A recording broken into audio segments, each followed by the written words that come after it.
Housewife अपने घर को ऑर्गेनाइज रखने के लिए, अपने घर को डेकोर करने के लिए बहुत सारे एफर्ट्स लगाते हैं।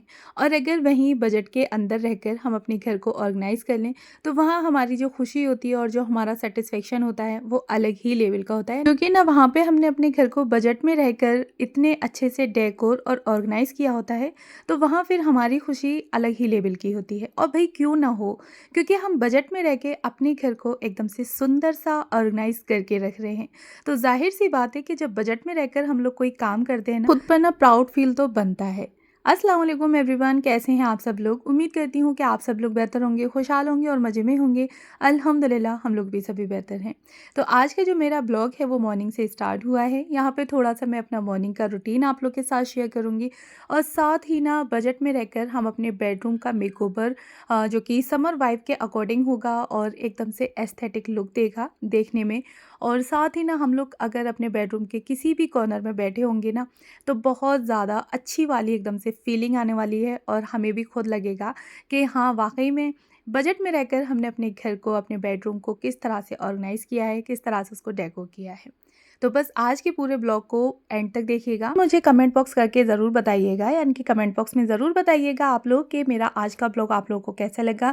मेरा बेडरूम मेकओवर जो है ऑन अ बजट वो कैसा लगा आप लोगों को, और साथ ही जो मेरा मॉर्निंग का रूटीन रहता है वो आप लोगों को कैसा लगा। जितने भी मेरे पुराने और नए व्यूअर्स सब्सक्राइबर्स हैं तो उन सब का तहे दिल से शुक्रिया।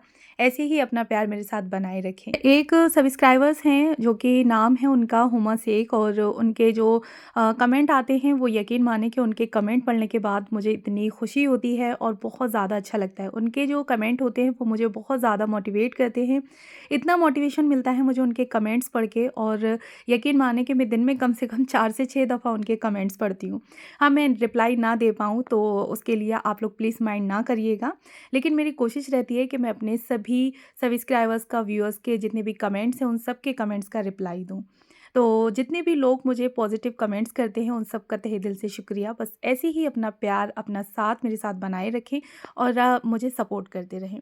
अच्छा जी, तो यहाँ ना मैंने अपनी जो स्टार्टिंग थी वो मॉर्निंग से की थी। बच्चे स्कूल जाते हैं तो फिर मॉर्निंग में थोड़ा-सा जल्दी उठना, और उसके साथ ही जो मेरी प्लानिंग होती है वो 1 दिन पहले से ही स्टार्ट हो जाती है कि मुझे नेक्स्ट डे उठ के कुकिंग में क्या करना है और मुझे क्लीनिंग में क्या-क्या करना है। तो वो मैं 1 दिन पहले ही अपना सोच के रखती हूँ कि हाँ, जो काम मैंने सोचे हैं वो मुझे कर लेने हैं हर हाल में। और इंशाल्लाह मैं पूरी कोशिश भी करती हूँ कि जो भी मैंने अपना एक सेटअप बना के रखा है या जो अपना रूटीन बना के रखा है कामों को लेके या फिर खाने वगैरह को लेके, तो वो मैं अपना करती रहूँ। तो इसी तरह से मेरा जो रूटीन सेट होता है, तो मेरा यानी कि माइंड से मैं पहले ही प्रिपेयर होती हूँ कि हाँ, मुझे उठते साथ ही ये वाले काम देखने हैं और उसके बाद फिर मुझे इस तरह से अपने कामों को करते जाना है। तो जब हमारा एक रूटीन सेट होता है ना, तो हम वहाँ पे मेंटली बिल्कुल भी थकते नहीं हैं। हमें पता होता है कि कौन से काम के बाद हमें अब किस काम को देखना है या कौन से काम हम लोग नेक्स्ट डे के लिए छोड़ सकते हैं, तो कोई दिक्कत नहीं होगी। साथ ही ना अपने कामों को कम करने के लिए मैं एक हैबिट्स अपनी और अपनाती हूँ किचन के खास करके कामों को, कि हाथ के हाथ जो भी जार्स वगैरह मैं अगर यूज़ कर रही हूँ तो उनको मतलब वाइप करके रखती जाऊँ, और जो भी क्लीनिंग वगैरह है किचन की उसको मैं करती जाऊँ। और साथ ही ना जैसे कि कोई भी जार्स वगैरह मैंने यूज़ करे हैं तो उनको हाथ के हाथ रख दूँ। किचन में कुकिंग कर रही हूँ तो कुकिंग करते वक्त ही जैसे कि बर्तन वगैरह लगाने के हो गए तो उनको लगा दिया। गंदे बर्तन जो भी हैं उनको बास्केट में भर के रखना है तो वो कर दिए, जैसे कि जब मैं बर्तन वॉश करने के लिए बैठूँ तो वहाँ मुझे फिर अलग-अलग से कहीं से उठाने ना पड़े। तो इस तरह से छोटे-मोटे कामों को मैं हाथ के हाथ देखती चलती हूँ, जिससे कि मेरी जो डीप क्लीनिंग का वर्क है वो काफ़ी हद तक मेरे लिए कम हो जाए और मेरे ऊपर ना एकदम से वर्कलोड ना पड़े। क्योंकि कभी-कभी ना हम लोग अपने ट्रैक से उतर भी जाते हैं, कभी-कभी हमारा बिल्कुल भी मन नहीं करता कि हम घर का कोई भी काम करें। लगता है कि बस ऐसे ही लेटे रहें, पड़े रहें, मतलब कुछ भी ना करें। और कभी-कभी ना हम इतने एनर्जेटिक होते हैं, लगता है कि बस आज तो हम अपने घर की जो है वो काया पलट कर देंगे, यानी कि एकदम से अपने घर को अच्छा कर देंगे। तो कभी-कभी हमारी जो एनर्जी है वो बहुत ज़्यादा हाई होती है और कभी-कभी ना एकदम से लो हो जाती है। बट ख़ैर कोई नहीं, अभी मेरे साथ ना थोड़ा लो फ़ील वाला चल रहा है कि मन नहीं करता, कुछ तबीयत भी ऐसी चल रही है। तो इसलिए मैं अपने कामों को ना डिवाइड करके रख लेती हूँ, जिससे कि मुझे भी ये ना लगे कि मैं एक साथ इतने सारे काम कर रही हूँ, मैं थक जाती हूँ और नहीं फिर मुझे ये लगता है कि मेरे काम रह जा रहे हैं। तो उठते साथ ही ना मैंने चाय बनने के लिए रख दी थी। चाय जैसे ही बन रही थी और साथ के साथ ना मैं सब्ज़ी को भी काटती जा रही थी। तो सब्ज़ी को मैंने हाथ के हाथ बनने रख दिया और मैंने बनाई थी आज बैंगन आलू की सब्ज़ी, बहुत ही सिंपल तरीके से बना के रखी है। अच्छा, मेरी कोशिश रहती है कि मैं जो लंच और ब्रेकफ़ास्ट ये दोनों चीज़ों को ना एक साथ ही बना लूँ। जैसे कि बच्चे स्कूल जाते हैं, अपना लंच बॉक्स वग़ैरह लेकर जाते हैं, तो उनके लिए मैं प्रिपेयर भी कर देती हूँ, तो मुझे भी ये टेंशन नहीं रहती और सुबह के टाइम पे चाय नाश्ता और साथ ही ना खाना, दोनों चीज़ें मेरी एक साथ हो जाती हैं। आटे वग़ैरह को भी मैं हाथ के हाथ लगा के रख देती हूँ और सुबह के टाइम पे बच्चों के लंच बॉक्स के लिए पराठे बना के और आटे को रख देती हूँ फ्रिज में, जैसे कि दोपहर के टाइम पे मुझे बनाना होता है ना, तो बस 5 से 10 मिनट पहले आटे को निकाल के रख लिया और उसके बाद फिर रोटी बनानी है या फिर पराठे वग़ैरह बनाने हैं, तो वो बना के रख दिए। हाथ के हाथ ना मेरी कोशिश रहती है कि मैं जो भी काम कर रही हूँ, उसको समेटती जाऊँ, जिससे कि किचन में जो है वो ज़्यादा फैलाव ना हो। बाद में मुझे घंटा, डेढ़ घंटा किचन को समेटने के लिए ना देना पड़े। तो यहाँ पे चाय बन गई थी, बच्चों को करके मैंने चाय दे दी थी कप में। सब्ज़ी को रख दिया था पकने के लिए, तो बस सब्ज़ी पक रही थी। उतने टाइम में जो भी बर्तन वग़ैरह थे ना, वो भी मैंने हाथ के हाथ लगा दिए, जिससे कि बास्केट मेरी खाली हो जाए और जो गंदे बर्तन होते रहेंगे, वो मैं बास्केट में भर के रखती रहूँगी। और साथ ही ना फिर मैं आटा निकाल के रख दिया था गूँथने के लिए, यानी कि मैं गूँथने बैठ गई थी आटे को, कि आटे को भी मैं लगा के रख दूँगी, तो 5 से 7 मिनट के लिए उसको रेस्ट भी मिल जाएगा, जिससे कि आटा जो है वो और ज़्यादा सॉफ्ट हो जाएगा। आटे के काम को कम करने के लिए ना मैं मॉर्निंग में ही इतना लगा के रख लेती हूँ कि दोपहर के टाइम पे और शाम के टाइम पे दोनों टाइम में ही जो रोटी और या फिर पराठे वगैरह बने वो इजीली बन जाए। बड़े बर्तन में लगाने के बाद ना आप किसी छोटे बर्तन में पलट के फ्रिज में रख सकते हैं, तो इससे आपका जो काम है वो दोपहर की रोटी का या शाम की रोटी का काफ़ी हद तक कम हो जाएगा। और इस तरह से हम लोग छोटे छोटे जब कामों को करके रख लेते हैं, जैसे कि वेजिटेबल्स वगैरह जो भी हैं कट करके रख ली, थोड़ी सी मील प्लानिंग कर ली, थोड़ी सी प्रिपरेशन कर ली, तो उससे हमारे काम जो होते हैं ना वो काफ़ी हद तक कम हो जाते हैं। कुकिंग करते वक़्त ही आप छोटी-मोटी चीज़ों की किचन में क्लीनिंग कर सकते हैं या कोई भी एक छोटा-सा एरिया आप लोग ले सकते हैं जिसको डीप क्लीन कर लें। भी ड्रॉर वग़ैरह को आपने ऑर्गनाइज़ करना है, तो ये सारे काम जब हम लोग टाइम टू टाइम करते रहते हैं, थोड़ा-थोड़ा सा वक़्त 10 से 15 मिनट एक्स्ट्रा अपने घर को डेली देते रहते हैं ना, तो हमारा घर कभी भी बिगड़ी हुई हालत में नहीं आता। अच्छा, आज मुझे अपने बेडरूम का मेकओवर करना था, थोड़ा-सा चेंज करना था, उसको नया लुक देना था और साथ ही ना बजट में रहकर करना था। मुझे कोई भी नई चीज़ परचेज़ नहीं करनी थी और करनी भी थी तो सिर्फ़ 1-2 चीज़ें जो कि मुझे अंडर बजट हों और बिल्कुल भी मेरा जो बजट है वो बाहर ना निकले, यानी कि बिगड़े ना। तो बस उसी बजट में रहकर ही मैंने यहाँ पे अपने बेडरूम को थोड़ा-सा नया लुक दिया। भी हम लोग अपनी किसी भी एरिया को डेकोर कर रहे हैं या उसको ऑर्गनाइज़ कर रहे हैं, तो सबसे पहले हमें करना चाहिए उसकी डीप क्लीनिंग, यानी कि जब तक हम उसकी डीप क्लीनिंग नहीं करेंगे, हम उसको क्लीन नहीं करेंगे, तब तक हम उसमें वहाँ पे कितनी भी अच्छी, महँगी, नई चीज़ें रख दें, लेकिन जो लुक है वो निकल कर नहीं आएगा, बल्कि जो नई और महँगी चीज़ है ना, वो भी देखने में बहुत ज़्यादा घटिया और भद्दी-सी लगेगी। तो सबसे पहले तो कोई भी चीज़ को आप लोग सजाने से पहले उसकी जो क्लीनिंग है, उसकी जो सफाई है, वो आप लोग प्रॉपर तरीके से करें। तो मैंने बेडरूम में यानी कि जो भी मेरी डेली की क्लीनिंग थी, उसको तुरंत ख़त्म किया और फिर आज मुझे था कि आज मैं अपने बेडरूम को एक नया लुक देने वाली हूँ।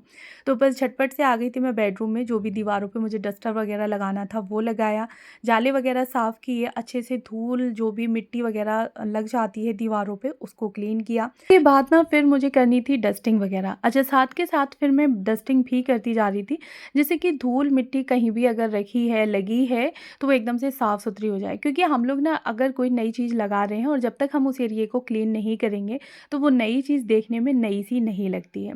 तो वैसे तो मैं डेली ही डस्टिंग करती हूँ, लेकिन फिर भी आज मुझे अच्छे से और करनी थी बढ़िया तरीके से। तो डस्टिंग वगैरह की, बेडशीट को चेंज किया, उसके बाद फिर फ़र्श की धुलाई।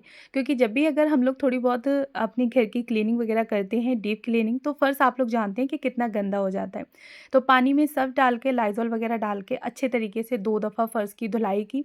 उसके बाद अब बारी आती है थोड़े से ऑर्गनाइज़ेशन की। अच्छा, मेरे पास आप लोगों ने देखी है कि कोई भी फ़र्नीचर या वार्डरोब वगैरह नहीं है। मैं जो भी अपने कपड़े रखती हूँ, अपने बच्चों के, हस्बैंड के, तो वो सारे कपड़े ना हम इसी तरह से अलमारी में लगा के रख लेते हैं। तो उसके लिए ना मैंने ये ऑर्गेनाइज़र परचेज़ किए थे कि ये ना मुझे मीशो से काफ़ी अच्छे पैसों में मिल गए थे, यानी कि मुझे प्राइस इसका अच्छे से याद नहीं है, लेकिन काफ़ी सस्ते और अच्छी क्वालिटी के हैं। और अगर आप लोग के पास कोई भी मेरे जैसे वार्डरोब वगैरह नहीं है, तो वहाँ पे आप लोग नॉर्मल अलमारियों में इस तरह से अपने कपड़ों को ऑर्गेनाइज़ करके रख सकते हैं। बिल्कुल भी एक दूसरे में मिक्सअप मैच नहीं होंगे, ना ही इनके गिरने की टेंशन रहेगी। और इस तरह से इनमें पार्टीशन दिया गया है, तो काफ़ी अच्छे से आप लोग बच्चों के अपने कपड़ों को अच्छे से ऑर्गेनाइज़ करके रख सकते हैं। तो अभी ना मैंने सिर्फ़ ऊपर वाली जो अलमारी थी उसको सेट किया था, यानी कि हस्बैंड के जो भी कपड़े थे, टी-शर्ट, शर्ट्स वगैरह मैंने एक ऑर्गेनाइज़र में रख दी थी, और जितने भी पैंट्स वगैरह थे, लोवर, शॉर्ट्स वगैरह, वो सारी मैंने एक ऑर्गेनाइज़र में रख दी थी। तो पहले ऑर्गेनाइज़र लंबे-लंबे रखे थे, लेकिन फिर वो इतने अच्छे से नहीं दिख रहे थे, तो फिर मैंने ना इस तरह से खड़े करके रख दिए, जो कि देखने में काफ़ी अच्छे भी लग रहे थे और सारे कपड़े एकदम से विज़िबल हो रहे थे। यहाँ पे बिल्कुल भी ऐसा नहीं लग रहा था कि कौन-सा कपड़ा किस तरह से देखें और कहाँ पे निकालने में कोई दिक्कत नहीं थी।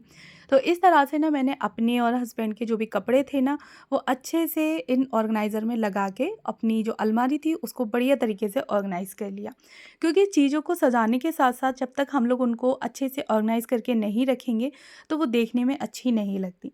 अच्छा, साथ ही ना फिर मैंने अपने बेडरूम को थोड़ा-सा और लुक उसका एनहांस करने के लिए, उसको एस्थेटिक लुक देने के लिए ना मैंने ये जो प्लांट्स थे, साथ ही ना इनके ये पॉट, ये दोनों चीज़ें मैंने ऑनलाइन ऑर्डर करके मँगाई थी, जिससे कि बेडरूम में अगर मैं प्लांट्स वगैरह रखूँ तो देखने में ना काफ़ी अच्छे लगें और एकदम बढ़िया-सा लुक दें। ये दोनों चीज़ें ही मैंने अमेज़न से परचेज़ की थी, और जो ऑर्गेनाइज़र थे वो मैंने मीशो से परचेज़ किए थे। अंडर बजट रहकर मैंने अपनी जो भी चीज़ें मुझे लगा कि हाँ, मुझे परचेज़ करनी चाहिए, तो वही चीज़ें मैंने ऑर्डर की थी, और अंडर बजट ही मैंने वो चीज़ें सारी ऑनलाइन परचेज़ कर ली थी। तो यहाँ पे पॉट मँगा लिए थे, साथ ही प्लांट्स मँगा लिए थे। अच्छा, चेयर्स वगैरह मेरी पहले से ही रखी हुई थी, कारपेट्स वगैरह रखे थे। सारी चीज़ें जो रखी थी मेरे पास, मैंने ज़्यादातर उन्हीं चीज़ों का यहाँ पे यूज़ किया है। तो ज़रूरी नहीं है कि घर को एक नया लुक देने के लिए हम लोग हर बार कुछ नया परचेज़ करें। कभी-कभी हमारी रखी हुई चीज़ें भी मतलब अच्छा लुक दे जाती हैं। तो यहाँ पे जो भी चीज़ें हैं मेरे पास, वो सारी रखी हुई चीज़ें थी मेरी। सिर्फ़ मैंने यहाँ पे ऑर्गेनाइज़र और साथ ही ये प्लांटर्स, ये 2 चीज़ें मैंने ऑनलाइन ऑर्डर की थी, बाकी की सारी चीज़ मेरी पहले से ही रखी हुई थी। तो इस तरह से घर की मैंने बढ़िया तरीके से बेडरूम की क्लीनिंग की, और जो प्लास्टिक की चेयर्स थी ना, तो उस पे मैंने कुशन लगा दिए। कुशन लगाने के बाद प्लास्टिक की चेयर्स देखने में काफ़ी अच्छी लग रही थी। साथ ही ना सोफ़े का जो स्टूल था उसको रख दिया, और उसके ऊपर कुशन कवर लगा के एक काँच की ट्रे रख दी, और उसके ऊपर लैंप रख दी थोड़ी-सी, और उसमें मैंने आर्टिफ़िशियल ग्रीनरी ऐड कर दी, जिससे कि देखने में काफ़ी अच्छी लगे। रग्स मेरे पास पहले से ही था, तो बस इसको भी मैंने यहाँ पे चेयर्स के आगे लगा दिया था, जो कि देखने में काफ़ी अच्छा लग रहा था। जस्ट सामने मैंने दोनों चेयर्स डालनी थी, तो सामने वाला जो कॉर्नर था वो देखने में काफ़ी अच्छा लग रहा था। अच्छा, साथ ही ना मैंने ये 2 डोरमेट मंगाई थी, यानी कि 200 रुपए में 2 डोरमेट्स का सेट आ गया था। तो इसका भी जो फैब्रिक था वो भी काफ़ी अच्छा था, साथ ही ये एंटी स्लिप भी है, तो बिल्कुल भी ये टाइल्स पे फिसलेगा भी नहीं। बस कुछ इस तरह से 2 से 3 चीज़ों की साथ मैंने अपने बेडरूम को इतना अच्छा और एकदम बढ़िया-सा लुक दिया, जो कि देखने में बहुत ही ज़्यादा, ये कॉर्नर जो था वो कोज़ी लग रहा था, एस्थेटिक लुक दे रहा था एकदम से, और बिल्कुल भी मतलब इस कॉर्नर से हटने का दिल नहीं कर रहा था। तो कैसा लगा मेरा आज का ब्लॉग, मुझे कमेंट बॉक्स में बताइएगा ज़रूर, और अगर फर्स्ट टाइम है मेरे चैनल पर, तो प्लीज़ मेरे चैनल को ज़रूर सब्सक्राइब करें, साथ में बेल आइकन को भी ऑन करें कि किसी भी वीडियो का नोटिफिकेशन सबसे पहले आप तक पहुँचे। और हाँ, कमेंट बॉक्स में बताना ना भूलिएगा। और ये है फाइनल लुक मेरे बेडरूम का। Thanks for watching.